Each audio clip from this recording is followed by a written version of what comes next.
Hello, I'm exhausted again today.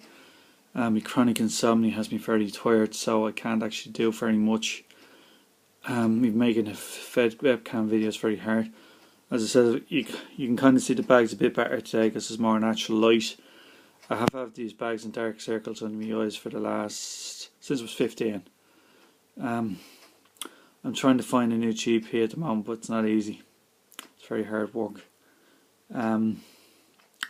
Sorry about my poor appearance. It's just I've been very ill for a very long time. I'm going to continue on with me. I think the last time I finished was April. April. Sorry, there's a bit of dirt on the screen. Just noticing now. It just shows you how unprofessional I am. I think it was April '89. In April '89, I managed to get to my auntie's after getting a taxi out of the city centre. So I stayed with my auntie that night. Of course, I couldn't sleep. I at least had a roof over my head. I was tossing and turning all night. Now, I had chronic insomnia. Let's say I'm working out how long I had it now. Just into April to May, May to June, July. 9 months nearly without a wink of sleep there night. As you can see some of the bags and darks. I was worse than that I am now. I look better now than when I was 16. And the first week or so wasn't too bad. There was obviously a shortage of food for some reason. My auntie never did much shopping as such. Like I'd have to, you're lucky if you had a bowl of Rice Krispies. There usually wouldn't be any milk. I was so burnt out, my eyes would be tired from the sunlight.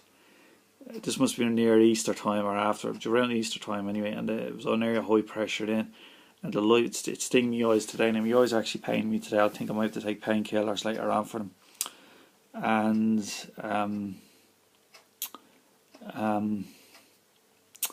sorry, I'm so tired I can barely think here. Well, the first week or so was okay. No, I barely went. The only time I went this side of the tower was just to go to this shop. On rare occasions, I'd go for a walk late in the evening when there'd be not many around the block. And the second week, it was beginning to get hints that I was no longer wanted there. You could feel the atmosphere and so on and so forth. This is what I mean before when I tell you when you're homeless or you're down on your luck, you really have no friends or relatives or family. There's nobody. I remember one day my ma came to give me money. It was probably a week before I left. Or it could be, no, sorry, I can't remember. A few days or a week before I left. Probably was a lot of money. It was around £30, maybe 30. No more than 35 at most. Probably say 30. It goes between 25 and 30 at most. Say 30. That was a lot of money. She gave it to me. I knew I'd need that because I knew I was going to be homeless again quite soon. I knew that was going to happen. So the last week I was getting tons of hints to get out. She suggested that I go and get a job, which maybe it's not a bad idea, but I was just not well. And then I got talking to my old friend. I forgot to mention, I only heard about him around this time. A friend of mine told me about this guy. He used to help people who were homeless out in the luck. I told him one day, he said there's a system where you can actually the Eastern Health Board would pay for you if you to stay in a relative's house as long as you go to school, something like that. So I said okay. I told my auntie he was calling him, and it was a lovely day. He called up in his car, and I think it was an old Honda Civic or something, I'm not sure, but it was in good nick. It was nearly brand new. He explained to me auntie this, and after he left, me auntie said I won't be doing that because I'll be taxed. So fair enough. Then a few days later, I was literally told. I remember one night. This is an example where I was told my uncle was drunk.